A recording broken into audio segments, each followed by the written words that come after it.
सहनावतु सहनौ भुनक्तु सह वीर्यं करवावहै तेजस्विनावधीतमस्तु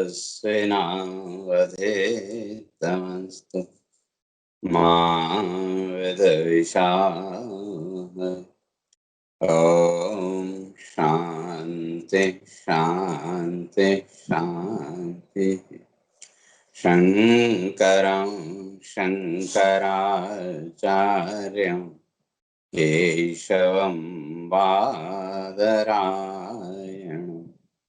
सूत्रभाष्य कृतौ वन्दे भगवन्तौ पुनः पुनः। ईश्वरो गुरुरात्मेति मूर्तिभेद विभागिने व्योमवद् व्याप्तदेहाय दक्षिणामूर्तये नमः। ओम शांति शांति शांति।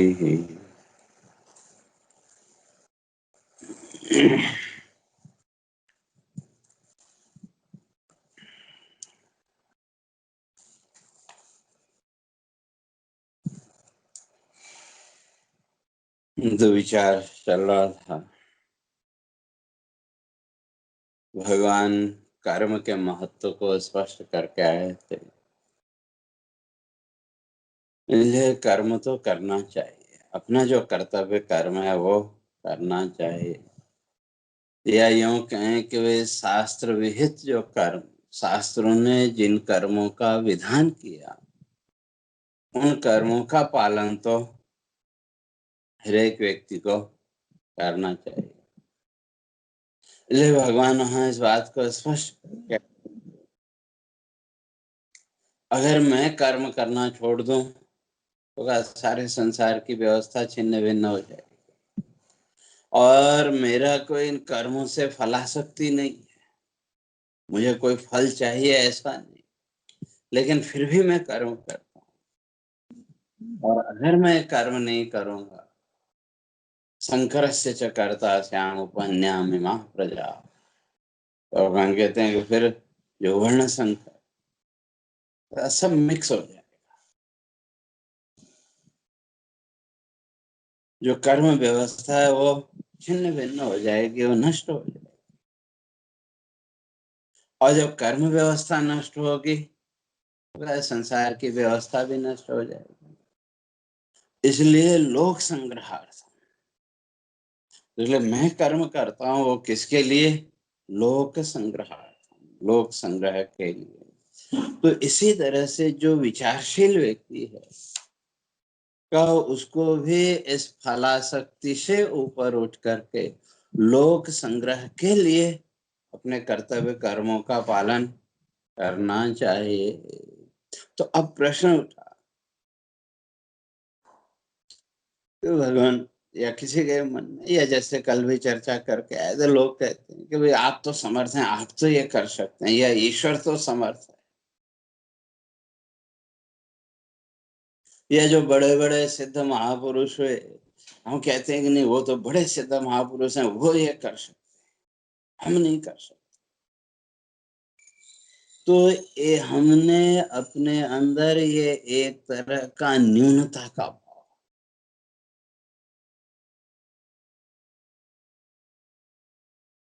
अपने अंदर एक गांठ बना के रखी है, हम कैसे कर सकते हैं, हम तो संसारी प्राणी हैं, ये वो तरह तरह की कल्पना है। तो वहां ये विचार करो कि जो हमारे ऋषि मुनि हुए, बड़े बड़े तपस्वी हुए, बड़े बड़े साधक हुए, जब वो कर सकते हैं तो फिर हम क्यों नहीं कर सकते? वो भी तो मनुष्य ही थे।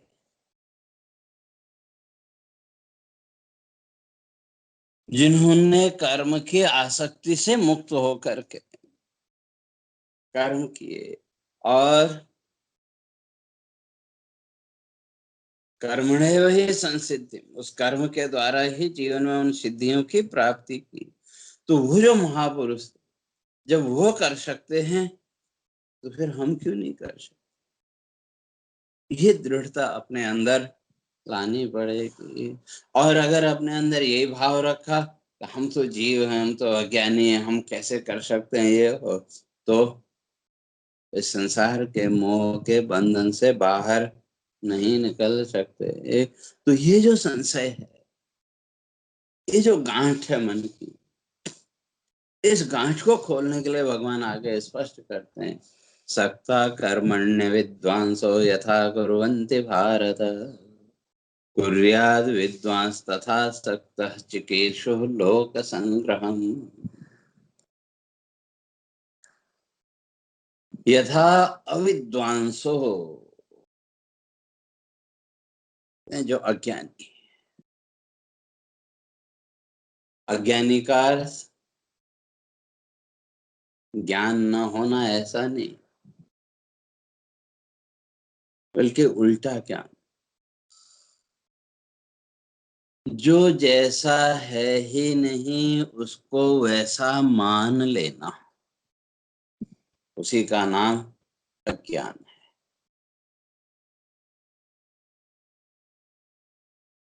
या यूं कहें, किसी भी वस्तु की वास्तविकता का विचार किए बिना जैसा हमको दिख रहा है वैसा मान लेना।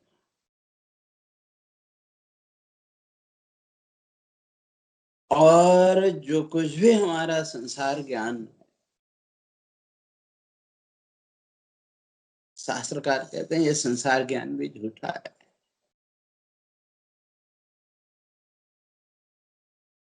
क्योंकि ये सारा संसार ज्ञान हमारे इंद्रिय और हमारे चित्त संस्कारों के अधीन है। इंद्रिय वृत्ति और चित्त संस्कार,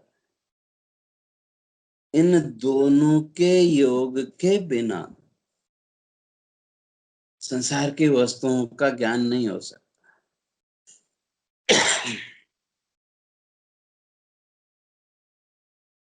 और अगर ये चित्त संस्कार और इंद्रिय वृत्ति इसमें दोष आ जाए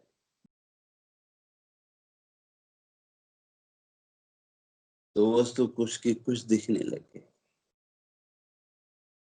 इसलिए संसार का जितना भी ज्ञान है ये पराधीन ज्ञान।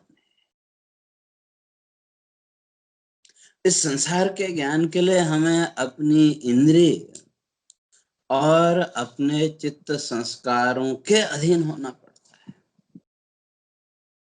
और हमारे चित्त संस्कार और हमारे इंद्रियों ने जो हमको बताया हमने वो मान लिया, उसके यथार्थ का, उसके तत्व का हमने विचार नहीं किया, तो इसी का नाम है अज्ञान। तो ऐसे जो अज्ञानी पुरुष है, यथा अविद्वांसो, जो विद्वान नहीं है, अर्थात अज्ञानी। अज्ञानी का अर्थ सत्यासत्य विचार शून्य। सत्य क्या है और असत्य क्या है इस विचार से जो रहे, सत्यासत्य विचार शून्य, सत्य और असत्य के विचार से रहित।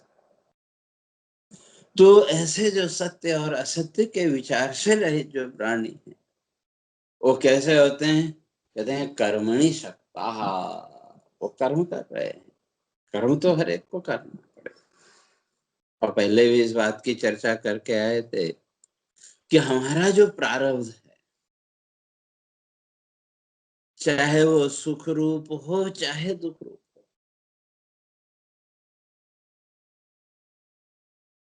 वो प्रारब्ध अपना फल देने के लिए हमको किसी न किसी कर्म के साथ जोड़ेगा। और उसके द्वारा फिर जो भी फल सामने आया हमने उसको वर्तमान कर्म का फल मान लिया।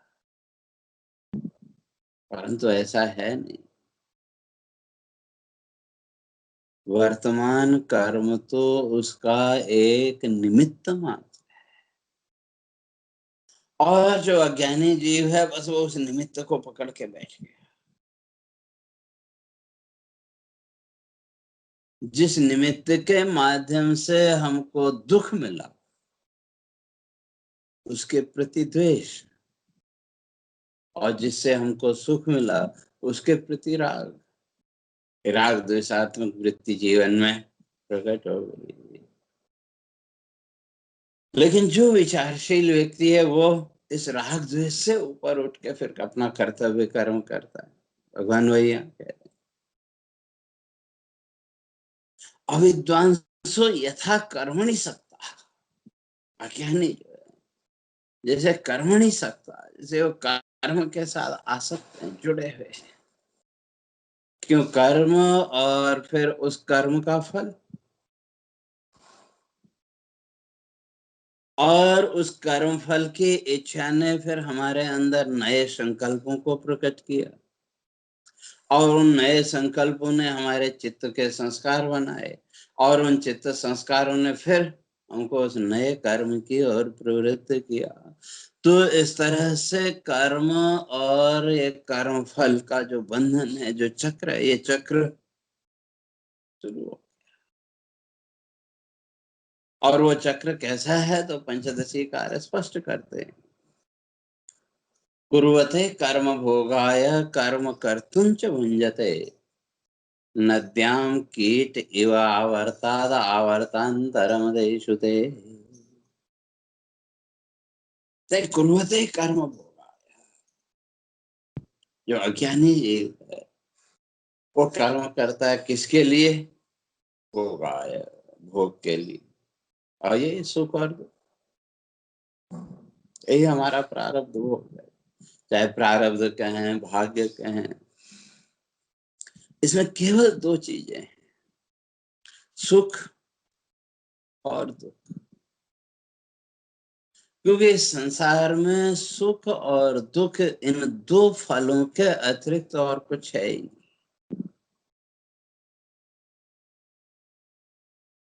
कर्म फल के रूप में हमारे सामने दो ही चीज, या तो सुख या दुख। और जो व्यक्ति इनमें आसक्त है तो वो तो अपने अंदर कर्म का संकल्प भी करेगा, कर्म का संकल्प होगा ही, उससे बच नहीं सकता। तो वो जो प्रारब्ध, चाहे सुख का हो दुख का हो, वो कर्म के साथ तो जोड़ेगा। लेकिन जो अविद्वांसा सकता, जो अज्ञानी है, वो उसमें क्या हो गया? आसक्त हो गया, चिपक गया।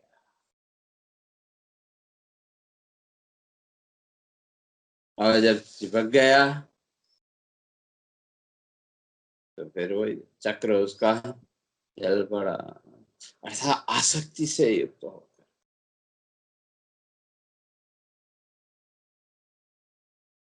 और ये जो आसक्ति, ये रजोगुण का परिणाम। आगे भगवान इस बात को स्पष्ट करेंगे। ये सब कुछ इस संसार में जो भी जीवन की प्रवृत्तियां हैं, उन प्रवृत्तियों के लिए प्रकृति के तीन गुण जिम्मेदार हैं, सत्व, रज और तम। इसलिए ऋषियों ने संक्षेप में स्पष्ट किया। विस्तार से तो आगे 14वें अध्याय से भगवान इन तीन गुणों की चर्चा करेंगे। सात्विक पुण्य निष्पत्ति पापोत्पत्तिश्च राजसी, तामसे नो भयम किंतु वृथा क्षपणम भवे। संक्षेप में ऋषि इस बात को स्पष्ट करते हैं कि सात्विक पुण्य निष्पत्ति, जिस समय आपके जीवन में सत्वगुण बढ़ेगा, या योग की दृष्टि से अगर कहें तो इड़ा, पिंगला और सुषुम्ना, ये तीन नाड़ियां प्रमुख मानी। तो आपके जो प्राण वृत्ति है, ये प्राण वृत्ति जिस समय इस प्राण वृत्ति का प्रवाह इड़ा नाड़ी में प्रमुख रूप से होगा, तो आपके जीवन में जो रजोगुण की वृत्ति है वो बढ़ेगी। और रजोगुण रजो रागात्मकम विद्ये तृष्णा संग समुद्भवम, भगवान आगे 14वें अध्याय में कहेंगे रजो रागात्मकम विद्ये। ये जो रजोगुण है इसको रागात्मकम विद्ये, इसको राग ये आसक्ति आपके जीवन में देगा, लेकिन अकेला राग नहीं लाएगा, साथ में तृष्णा संग समुद्भवम, तृष्णा को भी प्रकट करेगा, अर्थात अतृप्ति का भाव, आसक्ति और अतृप्ति का भाव। तो जिस समय आपके प्राण का प्रवाह इड़ा नाड़ी में प्रमुख रूप से होगा, तो उस समय कर्म प्रवृत्ति अर्थात रजोगुण की वृत्ति, और वो जो रजोगुण है वो क्या करेगा, कहते हैं पापोत्पत्तिश्च राजसी, पाप वृत्तियां, संसार वृत्तियां। आगे भगवान स्पष्ट करेंगे कि ऊर्ध्वं गच्छन्ति सत्त्वस्ता मध्ये तिष्ठन्ति राजसा जघन्य गुण वृत्तस्ता अधो गच्छन्ति तामसा।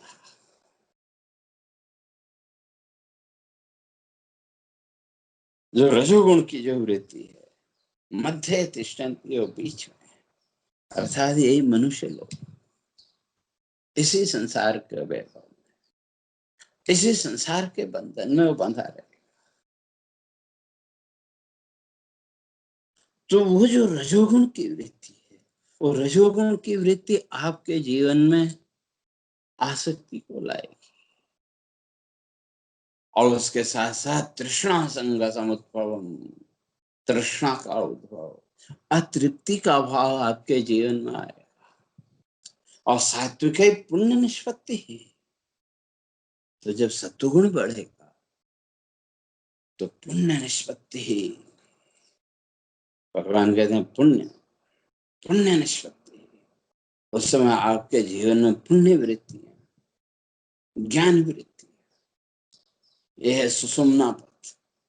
जिस समय प्राण वृत्ति सुषुम्ना नाड़ी की ओर प्रवाह इसका मुख्य होगा, तो उस समय ज्ञान वृत्ति, सात्विक भाव आपके जीवन में बढ़ेगा, और जब वो सात्विक भाव बढ़ेगा जीवन का, तो पुण्य निष्पत्ति, आपके जीवन में पुण्य का उदय हो, ज्ञान वृत्ति आपकी प्रकट होगी, और वो ज्ञान वृत्ति आपको इस संसार भाव से ऊपर उठाएगी।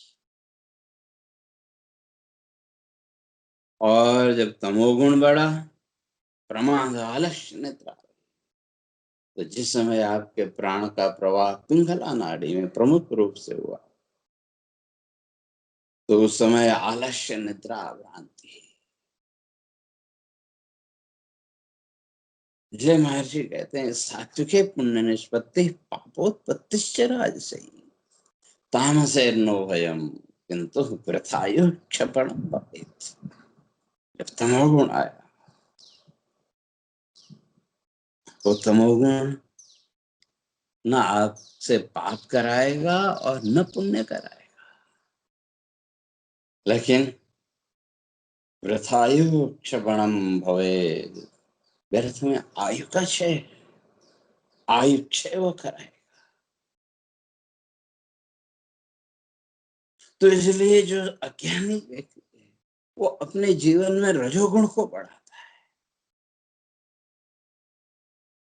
और रजोगुण को बढ़ाने वाली है ये संसार वृत्तियां, संसार भाव, कर्म का भाव, अर्थात संसार भाव से युक्त जो कर्म, इस संसार की इच्छाओं से, इन संसार की आसक्ति से युक्त जो कर्म है, वो हमारे जीवन में रजोगुण को ही बढ़ाएगा, भले ही वो पुण्य कर्म हो, सात्विक कर्म हो, लेकिन तब भी वो रजोगुण को ही बढ़ाएगा, और वो रजोगुण जीवन में आसक्ति देगा।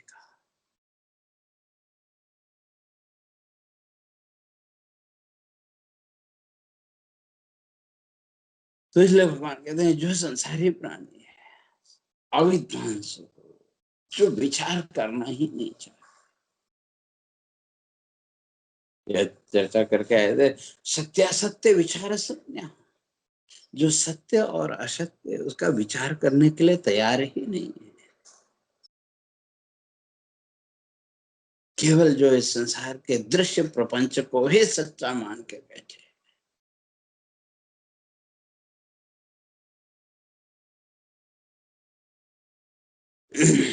और ये जितना भी संसार दृश्य है, इस मोह में जो बंधे हुए व्यक्ति हैं उनके लिए महर्षि वशिष्ठ योग वासिष्ठ में बड़ी अच्छी बात है।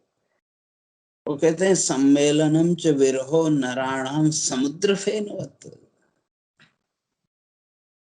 इस संसार में लोगों का मिलना और बिछुड़ना है तो कैसा है, समुद्र फेनवत, समुद्र के झाग की तरह।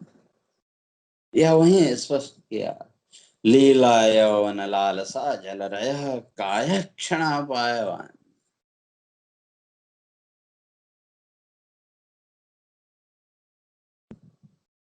इस संसार जितना भी सब क्षणिक, कुछ भी यहाँ स्थिर नहीं है। आयु वायु विघटिता भ्रपटली लंबाम्बुवद भंगुरम भोगा मेघ वितान मध्य विरसद सौधा विनी चंचला। आयुष्य, आयु, ये आयु की स्थिति क्या है, जीवन की स्थिति क्या है। वायु विघटिता भ्रपटली, कहते हैं जैसे वायु है, हवा है, उस हवा के योग से आकाश में बादल इकट्ठे हो जाते हैं और वही हवा फिर उन बादलों को बिखेर भी देती है। तो ये जो आयुष्य है, जो जीवन है, ये जीवन की स्थिति कहते हैं वही बादलों की तरह। और वो बादल रह भी गया, थोड़ी देर रहा भी, तो उसके अंदर अगर जल है, तो जब जल बरस गया उसके बाद बादल बने। तो इसी तरह से जो जीवन है, जीवन की भी स्थिति वही है, कहते हैं बस बादल की तरह ही है। और जहां तक ये संसार के भोग हैं, संसार के पदार्थ हैं, जिन पदार्थों में मनुष्य की हमारी बड़ी आसक्ति है, ये मिल जाता तो अच्छा था, ऐसा हो जाता तो अच्छा था, ये सारी भोग वृत्तियां मेघ वितान मध्य विलसत सौधामिनी चंचला। मेघ वितान मध्य विलसत, कहते हैं वो बादलों के बीच में बिजली भी चमकती है कि कितनी देर के लिए, एक क्षण के लिए चमकी, थोड़ा जगत को प्रकाशित किया और अगले ही क्षण आया। तो ये जितना भी इस भौतिक जगत का सुख है, भौतिक जगत के सुख की भी स्थिति वैसी है। अलीला यौवन लालसा जल रह काय क्षणा पायवान। और इस संसार का जितना भी वैभव है, कहते हैं वो तो पानी के बुलबुले की तरह है। तो इन सब बातों का विचार, और ये एक दिन के सुनने से, एक दिन के बोलने से इसमें दृढ़ता आ जाएगी ऐसा नहीं, इसके लिए तो निरंतर अभ्यास करना पड़ेगा। इसलिए महर्षि पतंजलि ने स्पष्ट किया, सतु दीर्घ काल निरंतर सत्कार सेवितो दृढ़ भूमि। उसके लिए तो हमें निरंतर विचार करना पड़ेगा, तब जाकर के हमारा एक बेस बनेगा, एक आधार बनेगा। तो इन सब बातों का विचार करने में जो समर्थ नहीं है, ये जो सब कुछ देखते हुए भी इन बातों का विचार नहीं करना चाहता,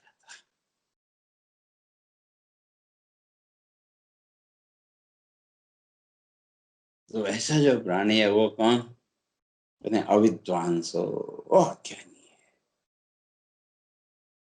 और वो सकता कर्मणि, उसकी तो कर्म और कर्म फल में आ सकती है, वो कर्म फलासक्त हो करके कर्म कर।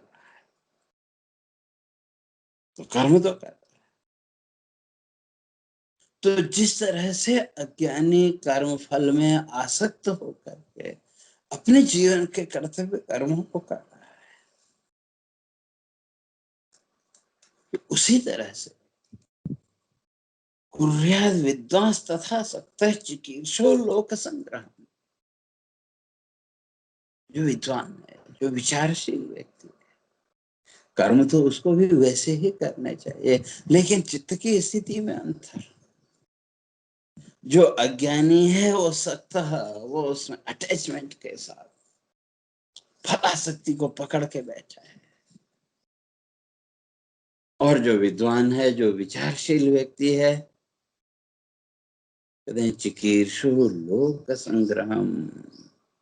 अगर वो लोक संग्रह, इस संसार को प्रेरणा देने की अगर इच्छा है, या यूं कहें कि इस संसार बंधन से मुक्त होने की अगर इच्छा है, तो असक्त, तो इस आसक्ति से रहित होकर के वो जो साधक है, वो जो विचारशील व्यक्ति है, कुर्याद इन कर्मों को करे, अर्थात अनासक्त भाव से, आसक्ति से रहित होकर के जो विद्वान है उसको संसार के जो भी कर्तव्य कर्म है, इन कर्तव्य कर्मों का निर्वाह उसे करना चाहिए। तो ये जो कर्तव्य निर्वाह है, ये अनासक्ति का जो भाव है, ये धीरे धीरे आपके चित्त को शुद्ध करेगा, और उस चित्त शुद्धि का फल और क्या, इसलिए ऋषि स्पष्ट करते हैं, ये शुद्ध वासना भूयो न जन्मानर्थ भागिना, जिन्होंने अपने भावों को शुद्ध कर लिया, ये शुद्ध वासना भूया, यह अनासक्ति का भाव विचार कर चिंतन के द्वारा धीरे धीरे जिन्होंने अपने को उस अनासक्त भाव में पहुंचा दिया, या अपनी भाव शुद्धि जिन्होंने कर, न जन्मानर्थ भागिनः, कहते हैं फिर उनको दोबारा जन्म नहीं लेना, क्योंकि संसार का सबसे बड़ा दुख, सबसे बड़ा कष्ट, महर्षि गौतम कहते हैं कि जन्म ही है। हम तो कहते हैं कि जीवन में ये बड़ा दुख था, वो बड़ा दुख था, लेकिन महर्षि गौतम कहते हैं नहीं, ये सब दुख तो बाद के हैं, सबसे बड़ा दुख तो ये जन्म ही है। जन्म हुआ, चाहे वो मनुष्य के रूप में हो, पशु पक्षी के रूप में हो, किसी भी रूप में हो, जब जन्म हुआ तो उसके साथ बाकी दुख तो अपने आप आ ही जाएंगे, उनको लाने की जरूरत नहीं पड़ेगी। तो इसलिए जो साधक है, जो विचारशील व्यक्ति है, उसको अनासक्त भाव से कर्म करने चाहिए। और ये जो अनासक्ति है, तो ये अनासक्ति का भाव धीरे धीरे आपके चित्त की शुद्धि करेगा, और उस चित्त की शुद्धि के द्वारा ज्ञान की दृढ़ता, और वो ज्ञान की दृढ़ता हमको मोक्ष की स्थिति तक लेके जाएगी। इसलिए कुर्याद विद्वांस तथा सक्तः चिकीर्षो लोक संग्रह, तो इसलिए जो विद्वान है तो उसको लोक संग्रह, लोक संग्रह की इच्छा से ये कर्तव्य कर्म करने चाहिए। और जहां तक कर्म की बात है, तो का प्रारब्ध तो कराएगा, करना तो पड़ेगा। अब उस कर्म के साथ हम अपने कितने नए संकल्प जोड़ते हैं, तो उन संकल्पों के आधार पर हमारा नया प्रारब्ध बनेगा, और फिर उस प्रारब्ध का भोग करने के लिए फिर से जन्म लेना पड़ेगा। तो इसलिए इस जन्म मृत्यु के चक्र से अगर मुक्त होना है, इस जन्म मृत्यु के चक्र से बाहर निकलना है, ऊपर उठना है, तो कहते हैं असक्त, अनासक्त, आसक्ति से रहित होकर के अपने कर्तव्य कर्मों का निर्वाह करो। लेकिन उसके लिए महर्षि गौतम कहते हैं कि भी उसके लिए थोड़ा प्रक्रिया। दुख जन्म प्रवृत्ति दोष मिथ्या ज्ञानानाम उत्तरोत्तरा पाए तदंतरा पाया था। दुख तो हर कोई मिटाना चाहता है, और सबसे बड़ा दुख जन्म। और ये जन्म की निवृत्ति होगी, जन्म मृत्यु के बंधन से आप ऊपर उठ के मुक्त हो गए तो आप दुख से भी मुक्त हो गए। लेकिन जब तक ये जन्म मृत्यु का चक्र है तब तक दुख तो है ही। तो इस दुख से अगर दूर होना है, इस दुख से अगर मुक्त होना है, तो कहते हैं सबसे पहले मिथ्या ज्ञान। दुख जन्म प्रवृत्ति दोष मिथ्या ज्ञान, ये सब हटाने। तो अब कहां से चलना है? तो कहते हैं ऊपर से चलो। पहले मिथ्या ज्ञान, मिथ्या ज्ञान जो उल्टा ज्ञान है, जो अज्ञान है, उसको दूर करना। और इस अज्ञान अंधकार को दूर करने की दवा विचार एव तस्य औषधम। भगवान शंकराचार्य कहते हैं उसका तो केवल एकमात्र विचार ही उसकी औषध। और जहां तक अविद्या की निवृत्ति की बात है, अज्ञान की निवृत्ति की बात है, तो उसके लिए हमारे ऋषि कहते हैं कि अर्ध सज्जन संप्रकाश।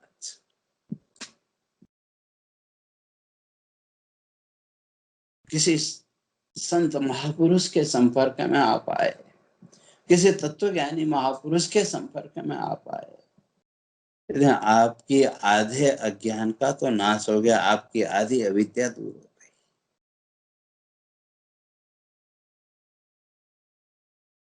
तो बची कितनी? तो आधी। जब भी आपने अनुभव किया होगा, किसी संत महापुरुष की शरण में आप गए, किसी तत्ववेत्ता महापुरुष की शरण में आप गए, आपके मन का आधा विक्षेप अपने आप दूर हो जाता है कि नहीं? ऐसे तत्ववेत्ता तपस्वी महापुरुषों की शरण में आप जैसे गए, तो हाँ क्या उनके तप का जो प्रभाव है, उसके द्वारा एक प्रकार की शांति, आनंद का भाव आपको मिला, तो आपकी आधी चिंताएं, आधे दुख तो। इसलिए महर्षि कहते हैं अर्ध सज्जन संपर्क, आधी अविद्या तो संत महापुरुषों के संपर्क से, तत्ववेत्ता महापुरुषों के शरण में आने से दूर, तो बची आधी। तो उसमें से भी आधी अर्थात 25% शास्त्र अभ्यास। शास्त्र का आपने चिंतन किया, शास्त्र का विचार किया, शास्त्र का आपने अभ्यास किया, तो 25% अविद्या और शास्त्र अभ्यास के द्वारा दूर। तो कितना ज्ञान दूर हो गया? महापुरुष तत्ववेत्ता महापुरुषों के संपर्क में आने से आधा दूर हो गया, और फिर जो आधा बचा था उसमें से भी जो आधा है वो शास्त्र के चिंतन के द्वारा, शास्त्र के विचार के द्वारा दूर हो गया। तो बचा कितना? 25%। तो ये महत्व का है।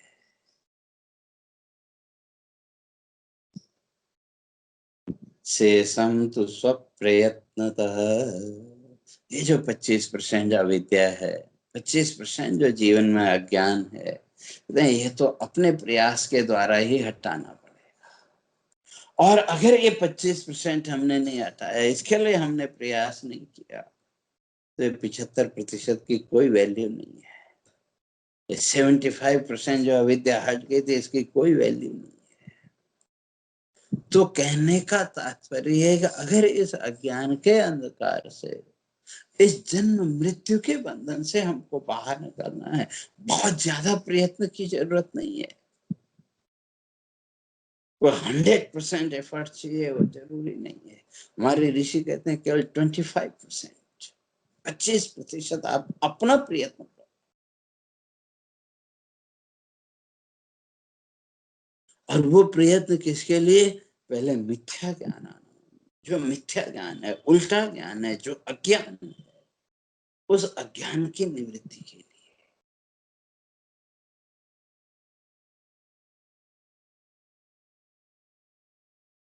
और जब ये अज्ञान की निवृत्ति होगी, मिथ्या ज्ञान, उल्टा ज्ञान जब जीवन से निवृत्त हो गया, जीवन में जो दोष दर्शन की वृत्ति है, महर्षि कहते हैं वो निकल जाएगी।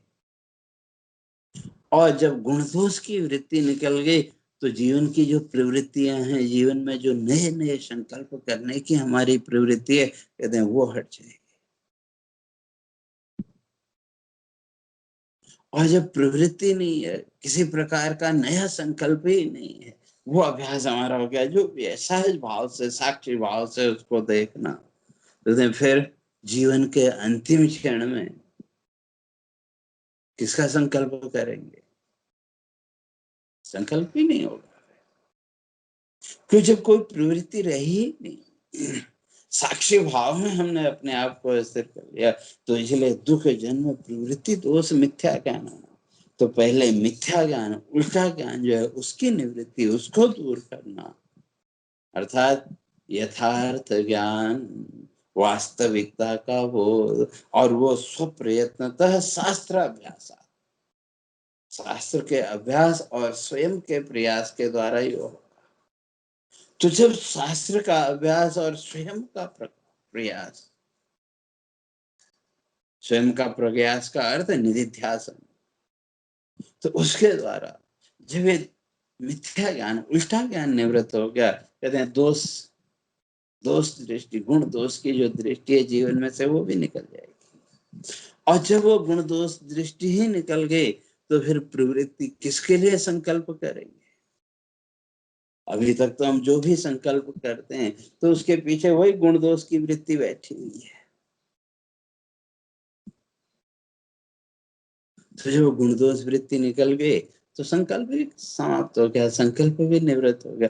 अब जब संकल्प ही कोई नहीं रहा, केवल साक्षी भाव वहां है, तो जीवन के अंतिम क्षण में भी वही साक्षी भाव वहां बना रहेगा। और जब फिर नए जन्म का संकल्प ही नहीं हुआ, तो कहते हैं फिर किसका जन्म होगा? और जब जन्म ही नहीं हुआ तो दुख भी नहीं है। तो इसलिए इस संसार के जन्म मृत्यु के बंधन से मुक्त होने के लिए भगवान कहते हैं विद्वान कुर्याद कर्म, विद्वान को भी कर्म करने चाहिए, लेकिन किसके लिए?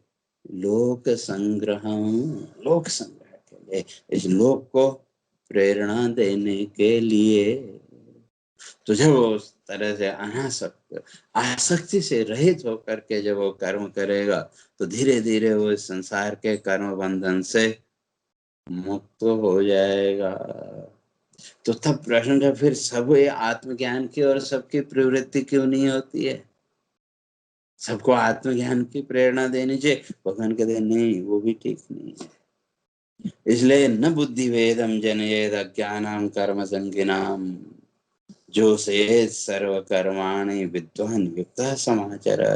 जो विचारशील व्यक्ति है, कहा क्या करे? न बुद्धि भेदम जनिए, जो भी अज्ञानी है, न बुद्धि भेदम जनिए, उनकी बुद्धि को डिस्टर्ब नहीं करे। अगर आपने डिस्टर्ब कर दिया तो फिर कहीं के नहीं रहेंगे, तो अभी वो ज्ञान के अधिकारी बने नहीं। और कर्म आपने अगर उनका छुड़वा दिया तो कहीं के नहीं रहे। इसलिए जो जहां है, भगवान कहते हैं उसको वहां करने दो, वहां के हिसाब से उसको शिक्षा दो, तो ताकि वो उसको करते हुए संसार बंधन से धीरे धीरे मुक्त हो, ऊपर उठे। तो कैसे? तो उसकी चर्चा क्रमशः आगे करेंगे। हरि ओम पूर्णमदः पूर्णमिदं पूर्णात् पूर्णमुदच्यते पूर्णस्य पूर्णमादाय पूर्णमेवावशिष्यते। ओम शांति शांति शांति। शंकरं शंकराचार्यं केशवं बादरायणं सूत्रभाष्य कृतौ वन्दे भगवन्तौ पुनः पुनः। ईश्वरो गुरुरात्मेति मूर्तिभेदविभागिने व्योमवद्व्याप्तदेहाय दक्षिणामूर्तये नमः। ओम शांति शांति शांति।